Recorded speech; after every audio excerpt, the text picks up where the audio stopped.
ভাবুন তো, একজন শাসক গভীর রাতে ছদ্মবেশে শহরের রাস্তায় হাঁটছেন, না কোনো পাহারা, না কোনো সেনা। কেন জানেন? তিনি দেখতে চান তার শাসনে কোনো মানুষ কষ্টে আছে কিনা। এই মহান শাসক ছিলেন ইসলামের দ্বিতীয় খলিফা হযরত উমর ইবনে খাত্তাব রাদিয়াল্লাহু আনহু। এক রাতে তিনি মদিনার রাস্তায় হাঁটছিলেন। হঠাৎ দূরে একটি ছোট তাঁবু থেকে শিশুদের কান্নার শব্দ শুনলেন। ওমর রাদিয়াল্লাহু ধীরে ধীরে সেখানে এগিয়ে গেলেন।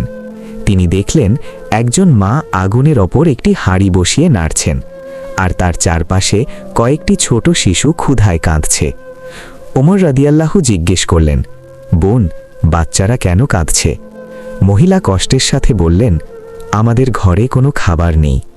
আমি হাঁড়িতে শুধু পানি বসিয়ে রেখেছি, যেন বাচ্চারা ভাবে খাবার রান্না হচ্ছে, আর অপেক্ষা করতে করতে ঘুমিয়ে পড়ে।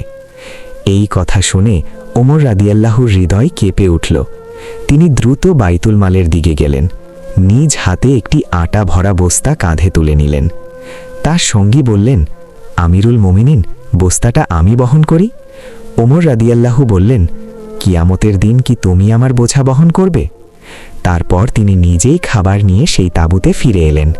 তিনি আগুন জ্বালালেন, নিজ হাতে রান্না করলেন এবং ক্ষুধার্ত শিশুদের খাইয়ে দিলেন।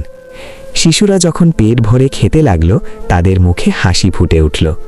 দূরে দাঁড়িয়ে ওমর রাদিয়াল্লাহু সেই হাসি দেখছিলেন। তার হৃদয় তখন শান্তিতে ভরে উঠেছিল। এই ছিলেন ইসলামের সেই মহান শাসক, যিনি ক্ষমতার অহংকার নয়, মানুষের সেবাকেই নিজের দায়িত্ব মনে করতেন।